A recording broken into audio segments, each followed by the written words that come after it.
एक नया मुद्दा खड़ा हो गया है। हामिद मीर और नसीम ज़ारा साहबा जब एक प्रोग्राम में बात कर रहे थे तो हामिद मीर साहब ने एक सवाल उठाया।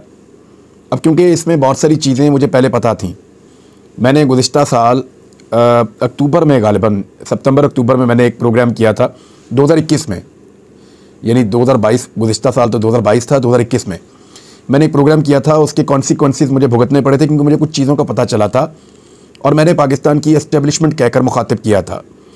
बात ये हो रही थी कि इमरान खान साहब से पूछा जाए कि उनको कौन मजबूर कर रहा था कि इसराइल को तस्लीम करें या इसराइल के लिए गुंजाइश पैदा करें।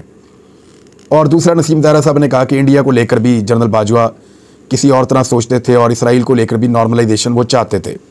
एक्चुअली ये कहानी क्या है मैं आपको बता देता हूँ। मैंने आपको पहले कई मरतबा बताया, आज से 1.5 साल पहले, कि इमरान खान साहब पे बहुत दबाव है। ये तो हम बता नहीं पाते थे क्योंकि उस वक्त हालात किसी और तरह के थे। हालात अब भी कोई इतने साजगार नहीं हैं, लेकिन फिर भी कुछ चीज़ें मैं आपके सामने रख देता हूँ। एक तो ये है कि जनरल कमर जावेद बाजवा ना खुलकर यूँ बात नहीं करते थे। जब सहाफ़ी इकट्ठे होकर बैठते थे या एक डिस्कशन होती थी तो उसमें वो फूड फॉर थॉट या वो इस तरीके से बात करते थे कि पाकिस्तान को दुनिया के नॉर्मल मुल्कों की तरह बिहेव करना चाहिए, पाकिस्तान ने कोई ठेका नहीं उठाया हुआ, कुछ इस तरह की चीज़ें, हमारे लोग बहुत गुमराह रहे हैं, हमने लोगों को मिसगाइड किया है, पाकिस्तान एक अलग तरीके से चलता रहा है, ये चीज़ें गलत हैं, पाकिस्तान को सोचना होगा, पाकिस्तान को सोचना चाहिए कि क्या पाकिस्तान की डायरेक्शन दुरुस्त है। वो इस तरीके से बात करते थे कि आज अरब्स जो हैं वो इसराइल के साथ ताल्लुकात को नॉर्मलाइज़ कर रहे हैं और उनके दरमियान कितनी ज़्यादा ट्रेड हो रही है जिसका कितना फ़ायदा है। बहुत सारे शोबों में कई ममालिक आगे हैं जिनसे हमारे कोई ताल्लुकात नहीं हैं, तो पाकिस्तान को अपने ताल्लुकात जो हैं वो बेहतर करने चाहिए। इस तरीके से वो गैर महसूस अंदाज में मीटिंग्स के अंदर ये कोशिश करते थे कि इसराइल को लेकर पाकिस्तान का जो मौक़िफ़ है वो तब्दील हो जाए। अच्छा, मैंने ये चीज़ नोट की कि जो लोग 1-on-1 मुलाकात करके आते थे जनरल कमर जावेद बाजवा साहब से, उसके बाद उनके मौक़िफ़ में एक तब्दीली आती थी इसराइल को लेकर। 3-4 सहाफ़ी इन हालात से गुजरे हैं। एक जर्नलिस्ट हैं, बड़े मकबूल जर्नलिस्ट हैं, बहुत बड़ा नाम है उनका मुझे टेलीफोन आया और मेरे साथ वो बातचीत कर रहे थे। उनकी 1-on-1 मुलाकात हुई थी जनरल कमर जावेद बाजवा साहब से। मैं नाम उनका नहीं लूँगा अभी, वो फिर मुश्किल में पड़ जाएंगे। और उन्होंने मुझे कहा कि जनरल साहब तो ये सोचते हैं कि इसराइल के साथ ताल्लुकात नॉर्मलाइज़ किए जाएँ।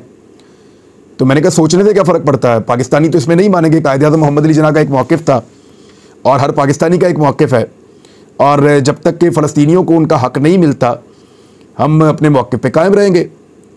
जैसे कि हम चाहते हैं कि कश्मीरियों को उनका हक़ मिले। तो एक बात ये भी आर्गूमेंट के तौर पे की जाती थी कि कश्मीरियों के हक़ के लिए अरब्स क्योंकि वैसे खड़े नहीं होते, तो हम फ़लस्तीनी जो कि अरब्स हैं उनके हक़ के लिए उस तरह से क्यों खड़े होते हैं। ये भी एक बहस शुरू की गई थी और इस किस्म की चीज़ें जो हैं वो की गई थी। अब मैंने उसमें वो जो सहाफ़ी थे उन्होंने कहा मेरे से एक्सपेक्ट ये किया जा रहा है कि मैं इसको ज़रा थोड़ा सा डिबेट के अंदर शामिल करूँ और इन चीज़ों पर बातचीत शुरू करूँ। तो मैंने उनसे कहा जी ये ख़तरनाक है, आग से खेलने के मुतरादिफ है, पाकिस्तान में इस मौक़िफ़ के लिए कोई गुंजाइश मौजूद नहीं है। और मेरा भी ये मानना है, यानी मुझे ज़ाती तौर पे ऐसा लगता है कि फ़लस्तीनियों को उनका हक़ मिलना चाहिए पहले, और उसके बाद कोई एक सलूशन निकले ना इस मसले का, तो उसके बाद ताल्लुकात नॉर्मलाइज़ हो सकते हैं। लेकिन पहले फ़लस्तीनियों को उनके जीने का हक़ मिलना चाहिए और उनको उनकी रियासत मिलनी चाहिए, उनके मुतालबात पूरे होने चाहिए। उनको तो वहाँ इबादत करने की भी इजाज़त नहीं है। तो कायद-ए-आज़म मोहम्मद अली जिन्ना का भी एक मौक़िफ़ था, तो उस मौक़िफ़ से पाकिस्तान पीछे नहीं हट सकता। तो उन्होंने मुझे कहा कि अब मेरे से ये एक्सपेक्ट किया जा रहा है या मेरे पे ये दबाव है कि मैं ये वाली बात करूं। तो उस पर फिर मैंने उनसे कहा कि आपका कोई इंटरव्यू आ रहा है तगड़ा। तो उन्होंने कहा मैं एक इंटरव्यू करने वाला हूं इमरान खान साहब का। तो मैंने उनसे ये गुजारिश की कि फिर आप इमरान खान साहब से ये सवाल पूछ लें। तो सवाल तो आप पूछ ही सकते हैं कि क्या इसराइल को आप तस्लीम करेंगे या आपका कोई इरादा है, क्योंकि अरब ममालिक कर रहे हैं। तो इस तरह उन्होंने वो सवाल किया। और एक और सहाफ़ी हैं, वो उनकी भी 1-on-1 मुलाकात हुई, उसके बाद उन्होंने बाकायदा एक प्रोग्राम कर दिया, उनके लिए काफ़ी मुश्किलात पैदा हो गई। एक और सहाफ़ी हैं, उन्होंने ट्वीट कर दिया था, एक और साहब हैं उन्होंने प्रोग्राम कर दिया था। तो जब जनरल कमर जावेद बाजवा साहब से लोग मिलते थे तो वो कन्विंस करते थे, उनको अल्फाज मुझे नहीं पता क्योंकि मुलाकात तो उनकी होती थी, मेरी तो 1-on-1 मुलाकात नहीं हुई। लेकिन मैंने ये महसूस किया कि उसके बाद इसराइल के लिए एक गुंजाइश पैदा करने की कोशिश पाकिस्तान में की जा रही थी, जिस पर तंग आके इमरान खान साहब ने 2021 में ये कहना पड़ा उनको कि भाई मैं अपने अल्लाह को क्या जवाब दूंगा अगर मैं इस जगह पे आके ये कर लेता हूँ। तो इसके बाद इमरान खान साहब की तरफ से जब ये इतना सख्त मौक़िफ़ आया तो फिर खामोशी पैदा हुई।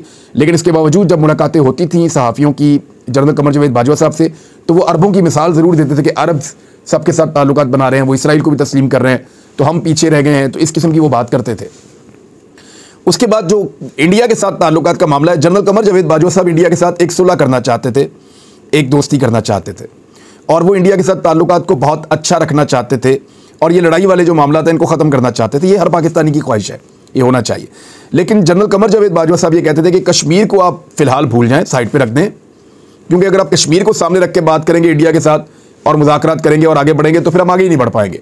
जब आप कश्मीर को फ्रंट पे रखते हैं कि भाई ये कश्मीर का मसला पहले बैठ के हल कर लेते हैं, फिर बाकी मसाइल हल कर लेते हैं, तो फिर भारत बैठते ही नहीं है और वो फिर मसाइल सारे वहीं के वहीं रह जाते हैं। ये बाजवा साहब को एक बड़ी दिक्कत थी। पाकिस्तानी ये चाहते हैं कि कश्मीर का मसला हल हो जाए। भारत का भी ये मौक़िफ़ है कि पाकिस्तान कश्मीर पे बाद में बात करेंगे, पहले दीगर इश्यूज़ के ऊपर, तिजारत पे बात करते हैं, मिलकर आगे बढ़ते हैं, कोई और चीज़ों पे बात करते हैं। तो भारत की ये ख्वाहिश होती है हमेशा से। तो बाजवा साहब उससे मिलती जुलती ख्वाहिश का इज़हार करते थे। हम एक मीटिंग कर रहे थे तो उसमें मैंने ये बल्कि मैंने भी उसमें प्रोटेस्ट किया, कुछ और सहाफ़ियों ने भी आवाज़ उठाई, बल्कि हमने ये कहा कि इतने साल तक कौम जो है वो कश्मीर की आज़ादी के लिए करती रही है और अब कश्मीर के नुक्ते को पीछे छोड़कर, तो उन्होंने कहा कि कब तक हम जो है वो गुमराह रखेंगे लोगों को। इस किस्म की उन्होंने बातें की। और बाजवा साहब भारत के साथ बहुत अच्छे ताल्लुकात रखना चाहते थे, किसी किस्म की लड़ाई नहीं चाहते थे, और कश्मीर के मसले को वो कहते थे कि पीछे कर दो फिलहाल, बाकी चीज़ों को जो है वो लेकर चलते हैं, और वक्त आ जाएगा कि एक वक्त ऐसा आ जाएगा कि पाकिस्तान और भारत के बीच में कश्मीर का मसला भी हल हो जाएगा। ये बाजवा साहब का सोचना था। तो ये जो खबरें आ रही हैं ये बिल्कुल गलत नहीं है, ऐसा नहीं है कि हर चीज़ गलत है। इसमें कुछ चीज़ें दुरुस्त हैं और कुछ चीज़ें मैंने सुनी हैं और कुछ चीज़ें मैं जानता हूँ सोर्सेज के ज़रिए से। बहरहाल ये मैंने आपके साथ शेयर कर दिया, और भी बहुत सारी चीज़ें आपको फ्यूचर में बताएंगे कि अमेरिका को लेकर, अमेरिकी अड्डों को लेकर, अमेरिका अगर पाकिस्तान की फ़िज़ाई रस्ते इस्तेमाल करना चाहता है तो इन चीज़ों को लेकर जनरल कमर जावेद बाजवा ने मुझे क्या जवाब दिया था, और फिर मैंने सवाल उठाया था, तो फिर उसके बाद जनरल फैज़ हमीद ने क्या कहा था। फिर कभी मौका मिलता है तो उस पर हम बात करते हैं इंशाल्लाह। लेकिन अभी कुछ और ख़बरें हैं। बिलावल भुट्टो जरदारी साहब ने इमरान खान साहब के हवाले से ये कहा है कि इलेक्शन तो इमरान खान साहब को नहीं मिलेंगे और इलेक्शन हम नहीं देंगे। उन्होंने कहा जी इमरान खान की सियासत मुल्क के लिए नुकसानदेह है, दोबारा इंतखाबात की जिद पूरी नहीं होगी। यानी इन सबको आइडिया है कि इमरान खान साहब की मकबूलियत कहाँ पहुँच गई है। अभी सिंध की तस्वीरें और वीडियोज़ देखकर इनको तो आसान ही खता हो जाएंगे। अब तो ये चाहेंगे कि इलेक्शन अगले साल भी ना हो, 2023 में क्या 2024 में भी ना हो, लेकिन आना तो अल्टीमेटली इलेक्शन में ही पड़ेगा। बकरे की माँ कब तक खैर बनाएगी। जैसे भी करें इलेक्शन में ही जाना पड़ता है सियासतदानों को, एंड ऑफ द डे उससे वो भाग नहीं सकते। दूसरा, बिलावल ने दावा किया है कि PTI के अरकान ने इस्तीफ़े मंजूर ना करने के मामले पर स्पीकर के पाँव पकड़े हुए हैं। तो मामला यह है कि स्पीकर अनाउंस कर दें कि मैं 2 दिन के बाद सारे इस्तीफ़े मंजूर कर लूँगा। देख लेते हैं कौन सामने आता है।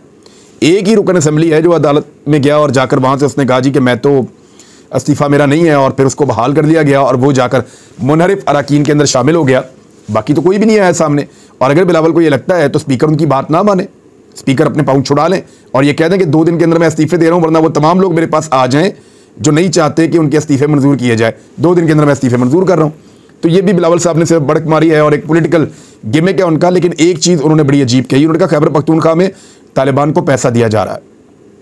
इमरान खान साहब के ऊपर वो बार बार इल्ज़ाम लगाते हैं तालिबान के पाकिस्तान में आने, और ये भी इल्ज़ाम लगाते हैं कि APS के बच्चों को जिन्होंने शहीद किया वो रिहा कर दिए गए, तो वो इमरान खान ने नहीं किए थे। पाकिस्तान की एस्टेब्लिशमेंट इसके लिए जिम्मेदार होती है कि मुज़ाकरात करने हैं या लड़ाई करनी है। पाकिस्तान के सियासतदानों को तो इसमें बहुत कम हिस्सा मिलता है हमेशा से। यानी अगर अच्छा हो जाए तो सियासतदान अपने गले डाल देते हैं, बुरा हो जाए तो दूसरे के गले डाल देते हैं। तो ये जो खैबर पख्तूनख्वा में तालिबान को पैसा दिया जा रहा है, बिलावल का ये स्टेटमेंट है, तो ये एक्चुअली खैबर पख्तूनख्वा की हुकूमत को निशाना बनाने की कोशिश कर रहे हैं। तो खैबर पख्तूनख्वा की हुकूमत तो इस्तीफ़ा दे के जाना चाह रही है। तो आप पंजाब की असम्बलियाँ तहलील होने दें, खैबर पख्तूनख्वा भी की तहलील हो जाएंगी, बिलावल साहब वहाँ से जाके इलेक्शन लड़ें और खैबर पख्तूनख्वा में अपनी हुकूमत बनाएं और पैसा देना बंद करें। ऐसा नहीं है। ये सिर्फ इलेक्शन से भाग रहे हैं, और पाकिस्तान को जितने भी खतरात हैं उनका ताल्लुक पाकिस्तान की सिक्योरिटी एस्टेब्लिशमेंट से है, और उन्होंने उन खतरात से निपटने में पाकिस्तान को मदद करनी है और उसमें से निकालना है। मरियम नवाज साहिबा जो हैं उनको अब बना दिया गया है मुस्लिम लीग नून की सीनियर वाइस प्रेसिडेंट। बहुत बड़ा और अहम ओहदा है। अब PMLN का अल्लाह हाफिज़, इससे पहले भी उन्होंने बहुत गुस्से वाली सियासत की है। लेट्स सी उसमें क्या निकालती हैं। लेकिन मैंने एक दिन शहबाज शरीफ साहब को ये कहा था कि आपके बच्चों में लीडरशिप वाली क्वालिटीज़ नहीं है। शहबाज शरीफ साहब को ये बात मेरी नागवार गुजरी थी। यानी वो कह रहे थे कि इमरान खान बमुकाबला हमजा शहबाज बड़ा तगड़ा हमारा लीडर बन रहा है। तो मैंने उन्हें कहा मियाँ साहब ज़्यादा हो गई है, चौधरी सरवर के लेवल पे आप हमजा शहबाज को रख लें, ये लीडरशिप क्वालिटीज़ इनमें नहीं है। और मैंने 2-3 मरतबा उनको ये बात समझाई तो वो नागवार भी उनको गुजरी, उन्होंने बुरा भी बनाया। लेकिन अब वक्त ने साबित किया है कि नवाज शरीफ साहब की साहबजादी आगे आ रही हैं, मरियम नवाज साहिबा, और शहबाज शरीफ साहब के बच्चे जो हैं वो पॉलिटिकली इमेच्योर और नकम्मे और लीडरशिप की क्वालिटी से आरी नजर आए, उसकी वजह से वो बाहर हो गए। बहरहाल इमरान खान साहब की पार्टी ने अब एक दिया है वाइट पेपर मईशत के ऊपर। मैंने इसको 3 हिस्सों के अंदर इसको डिवाइड किया गया है, इसको ज़रा सिंप्लीफाई किया आपके लिए। एक्चुअली आपको बताते हैं कि वो कहना क्या चाह रहे हैं। नंबर 1 तो उन्होंने कहा कि ये जो 8 महीने में महंगाई कितनी बढ़ी है, 45% तक बढ़ गई है ओवरऑल सारी महंगाई। और जो वाइट पेपर उन्होंने तैयार किया है उसको 3 हिस्सों में डिवाइड किया गया है। तीनों मेरे पास यहाँ पे मौजूद हैं। जो पहला हिस्सा है वो ये बता रहा है कि नून लीग का दौरे हुकूमत 2013 से 2018 तक इन्होंने कितनी तबाही फेरी थी। यानी पीटीआई ने क्या किया, अपने से पहले और अपने बाद दोनों अदवार का मुवाजना अपने दौर के साथ किया। बेहतरीन वाइट पेपर है, मेरे ख्याल में साइंटिफिक है। 2018 में मुस्लिम लीग नून के दौर में करंट अकाउंट खसारा, जब वो हुकूमत छोड़कर गए तो खसारा 19 अरब 20 करोड़ डॉलर था। 2018 में स्टेट बैंक के जो ज़खायर जो वो छोड़कर गए वो 9 अरब 40 करोड़ डॉलर थे। 2013 से 2018 तक जो पाकिस्तान की बरामदाद हैं उनमें 10 अरब डॉलर की कमी हो गई थी। यानी जरदारी साहब के दौर में ज़्यादा थी, नवाज शरीफ के दौर में 10 अरब डॉलर की कमी हो गई थी। 2013 से 2018 तक दरामदाद बढ़कर 23 अरब डॉलर तक पहुंच गई थी। जो बाहर से चीज़ें मंगा रहे थे वो ज़्यादा हो रही थी। 2018 में जीडीपी पर कर्जा 64% तक बढ़ गया था। 2013 से 2018 तक ज़राअत और सनती शोबों को मुकम्मल तौर पर नज़रअंदाज किया गया। दोनों शोबों में कोई सरमायाकारी नहीं की गई। सर्कुलर डेप्थ जो 1.6 ट्रिलियन का उसमें इजाफा हुआ था। मुस्लिम लीग नून ने 2018 में मुल्क को तवानाई के बदतरीन बहरान से दो चार किया। जब वो छोड़ कर गए थे तो हालात ऐसे ही थे, क्योंकि बहुत महंगे मनसूबे लगा लिए थे, बिजली बना नहीं पा रहे थे। अब पीटीआई का दौर आ गया। पीटीआई ने डूबती हुई मईशत को सहारा दिया उनके बकौल, और पीटीआई ने इक़्तिदार संभालने के बाद 32 अरब अमरीकी डॉलर के कर्जे लिए। पीटीआई दौर में कोरोना के बावजूद जीडीपी ग्रोथ 6% तक गई और 2 सालों तक गई। पीटीआई ने करंट अकाउंट खसारे को लगातार कम किया। मार्च 2022 तक स्टेट बैंक के जो ज़खायर हैं वो 16.2 अरब, पाकिस्तान का जो ज़र मुबादला के ज़खायर हैं वो 16.2 अरब डॉलर तक पहुंच गए। पीटीआई ने कोरोना और महंगाई के बढ़ने के बावजूद 55 लाख नई मुलाजमतें पाकिस्तान में पैदा की। ज़रूरी शोबे में 4.4% का इजाफा हुआ। लार्ज स्केल मैन्युफैक्चरिंग में 11% का इजाफा हुआ। सनत में 7.2% का इजाफा हुआ। पीटीआई के दौरे हुकूमत में बरामदात में 32 अरब डॉलर की बुलंद तरीन सतह पर पहुंच गई, और तरसीलात ज़र या ओवरसीज पाकिस्तानी जो रेमिटेंसेस भेजते हैं वो 31 अरब डॉलर तक पहुंच गए। पीटीआई के दौरे हुकूमत में 6.15 ट्रिलियन रुपए, 6.15 ट्रिलियन रुपए की टैक्स वसूली मुमकिन हुई। रिकॉर्ड था उस दौर में। पीटीआई ने बैनुल अक़वामी मार्केट में इजाफे के बावजूद पेट्रोलियम मसनूआत की कीमतें कम रखी।